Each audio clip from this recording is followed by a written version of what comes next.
এখানেই আমি বড় হয়েছি, এখানেই আমি স্বৈরাচারের বিরুদ্ধে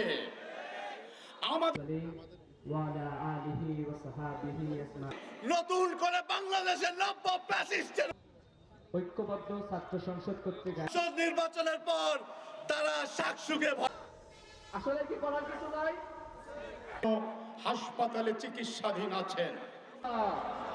আপনি যদি গণভোটে হাকে জয়যুক্ত মহল্লায় গণতন্ত্র যে ব্যক্তি ক্ষমতায় থাকবে বলুন তাকে কি শাস্তি দিব, স্যার এটাকে কি ছেড়ে দিব? এই খুনি হাসিনার অবৈধ নির্বাচনকে যারা বৈধতা দিয়েছে ওই জাতীয় পার্টির সন্ত্রাসীদেরকে এই স্বাধীন বাংলাদেশে বিচারের আওতায় দিয়ে আসা, দিল্লির যারা দালালরা আছে যারা এই খুনি হাসিনার যারা গত 16 বছরে দালালি করেছে, যারা এই বাংলাদেশকে ভারতের সাপ্লাইট কলোনি বানিয়েছে, যারা এই কুড়িগ্রামে আমার বোন ফেলানিকে হত্যা করেছে, যারা এই বাংলাদেশের অবাধ সম্ভাবনাকে নষ্ট করেছে, যারা বাংলাদেশের শিক্ষা ব্যবস্থাকে ধ্বংস করেছে, বাংলাদেশ থেকে হাজার হাজার কোটি টাকা লুপাট করেছে, আমাদের ক্যাম্পাসগুলোকে গণরুম গ্যাসরুম কালচার তৈরি করার মাধ্যমে শিক্ষার্থীদের যে অবাধ সম্ভাবনা সেটাকে নষ্ট করেছে, তাদেরকে বাংলাদেশে বিচারের আওতায় নিয়ে আসা। শহীদদের রক্তের উপর আজকে আপনারা নির্বাচন কমিশনার হয়েছেন। আমরা গত 2 দিন আগে নির্বাচন কমিশনার একটা প্রজ্ঞাপন দেখতে পেয়েছি। সেই প্রজ্ঞাপনে নির্বাচন কমিশনার তারা বলেছেন রাষ্ট্রের যারা কর্মচারী কর্মকর্তারা আছে তারা গণভোটে হায়ের পক্ষে ক্যাম্পেইন করতে পারবে না।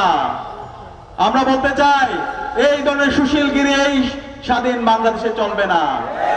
আপনারা কার নির্দেশে এই ধরনের নির্দেশনা দিচ্ছেন সেটা আমাদেরকে পরিষ্কার করতে হবে। এখন রাষ্ট্রের মধ্যে ফেসিবাদী কাঠামো থেকে গেছে, এখনো দিল্লির দালালরা এই স্বাধীন বাংলাদেশে বসে ষড়যন্ত্র করছে, তারা সেই হাসিনার কাঠামো আবার রেখে দিতে চায়। আমরা বেঁচে থাকতে সেটা হতে দেব না। সুতরাং নির্বাচন কমিশনারকে বলবো, অন্তর্বর্তীকালীন সরকারকে বলবো, আপনারা যে অবস্থান নিয়েছেন সে অবস্থান আপনাদেরকে পরিবর্তন করতে হবে। সকল নাগরিককে এবং রাষ্ট্রের উদ্যোগে এই গণভোটে হায়ের পক্ষে ক্যাম্পেইন করতে হবে এবং এই গণভোটে ব্যাপক ব্যবধানে বিজয় হয়েছে। জুলাই শহীদদের আকাঙ্ক্ষা, আবু সাঈদের আকাঙ্ক্ষার আলোকে নতুন বাংলাদেশ বিনির্মাণ হবে ইনশাআল্লাহ। আজকে জুলাই বিপ্লবের মাধ্যমে যে আমাদের ঐতিহাসিক সুযোগ এসেছে সেই ঐতিহাসিক সুযোগের কথাগুলো আমরা ভুলে যাচ্ছি। জুলাই বিপ্লবের মাধ্যমে আজকে আমাদের যে নতুন রাজনৈতিক সংস্কৃতি বিনির্মাণ করার কথা সেই রাজনৈতিক সংস্কৃতির কথাগুলো রাজনৈতিক দলগুলো ভুলে যাচ্ছে।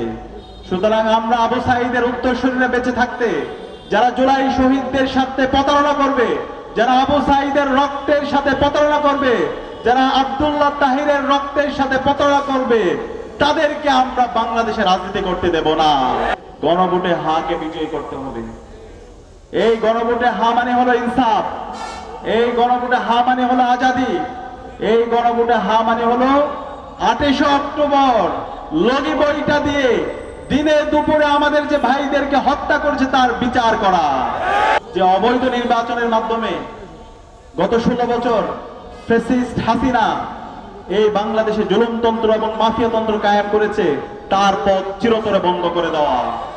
এ হা মানে হলো গত 16 বছরে যেই কালচারাল ফ্যাসিস্ট চক্র আমাদের এই খুনি হাসিনার অবৈধ শাসনকে যারা বৈধতা দিয়েছিল এবং যারা আমাদেরকে হত্যাযজ্ঞ করেছিল, আমাদেরকে ডিহিউম্যানাইজ করেছিল, তাদেরকে বিচারের আওতায় নিয়ে আসা।